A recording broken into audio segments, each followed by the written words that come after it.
I find decorating hard, really hard, and I'm not really good at it. That is why I followed a few techniques that allow me to make a good looking farm without having creative talent. Here are all of the techniques I use to make a semi-decent looking farm. But if you have some tips and tricks to decorating that I can use, please do share them in the comments below.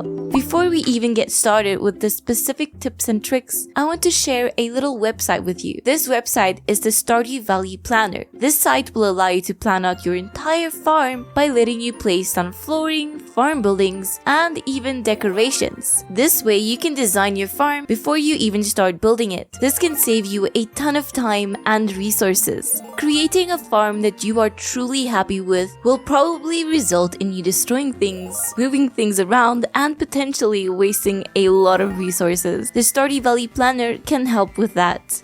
Before you start decorating, it would be wise to purchase the furniture catalog from Robin for 200,000 gold. This will save you a ton of time and money in the long run. You should also buy every decorating recipe from Robin and Krobus. Robin sells a bunch of recipes for lighting and flooring. You will need all of these. Remember, having a variety of styles is key to a good looking farm. Krobus sells one of my favorite flooring in the game, so remember to get that recipe as well.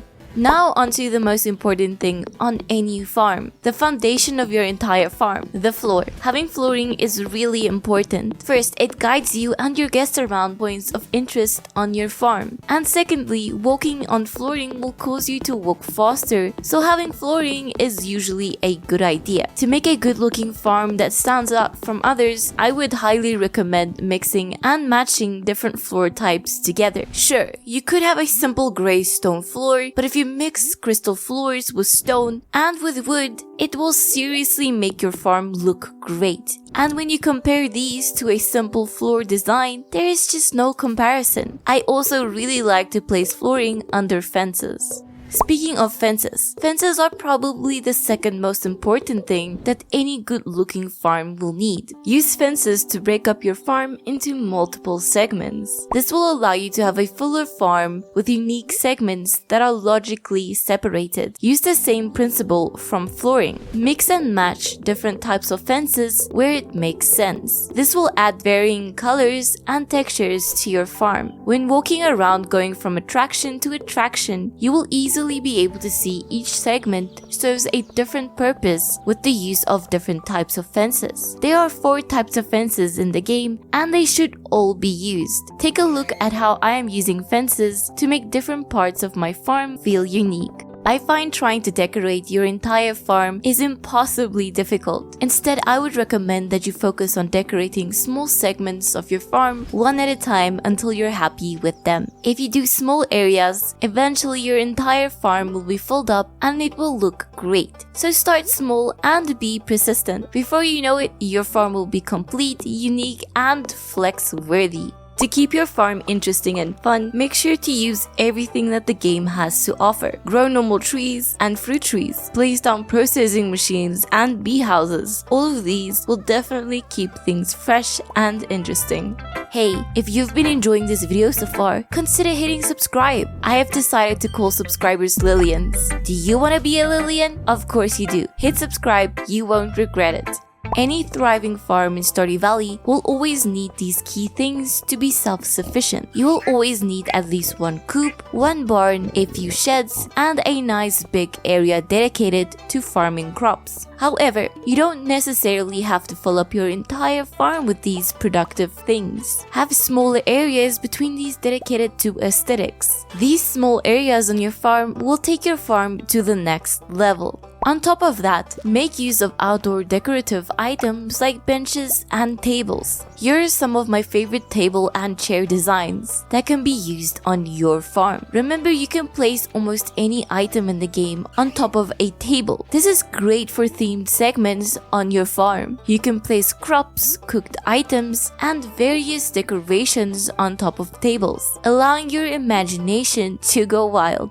You can and should move your farm buildings around as much as you want until you're happy with the placements. You can do this at the Wizard and at Robin's Carpentry store. Don't forget that you can also move both your greenhouse and your shipping bin. Moving the shipping bin is kind of a game changer, and it is one of my favorite inclusions in the latest update. You can also paint almost all of the farm buildings. Nice. There are a bunch of great buildings in Stardew Valley that are extremely helpful and will make you a ton of money, but the mill and the well are not one of them. However, these buildings just look great, so you should probably build them on your farm anyway, especially the mill. They add a nice bit of variety to your farm, and you can build an entire segment on your farm dedicated to these buildings. You should also take advantage of fish ponds. Fish ponds are 5x5 tiles in size, and they can fit into smaller spots on your farm. These make for great fillers of space. Just in case you didn't know this, you can place a dark sign on a fish pond to show how many fish are in that fish pond. You can also use a sign of the vessel to do this. I don't know which one I prefer, they both look kind of cool. Your farm should look great during the day and during the night. This is where the various lighting options come in. You can buy a ton of recipes for light sources from Robin at the Carpentry store. The lamps and the braziers are perfect because they look good and they provide a huge amount of light. But if these don't suit the style of your farm, you could just hide torches behind objects, like end tables with a plant on top of them. This is a great place to hide a torch but still get the benefit of the lighting. You can also hide torches behind trees. I saw this one on Reddit and I just had to share it with you. If you have a mushroom tree in an awesome spot on your farm, chop it down until there is only a tree stump. Then place a torch behind the stump. Now you have a candle on your farm. Very cool. One of the best tips I can give you is to join the Stardew Valley Discord and these subreddits. Decorating can be really tough, especially when you are looking at an empty farm. Take inspiration from other people. I'm not saying copy their farms, just take inspiration from them. As I said earlier, I find decorating really hard, but after browsing these subreddits, I'm usually filled with ideas, and yeah, it works for me.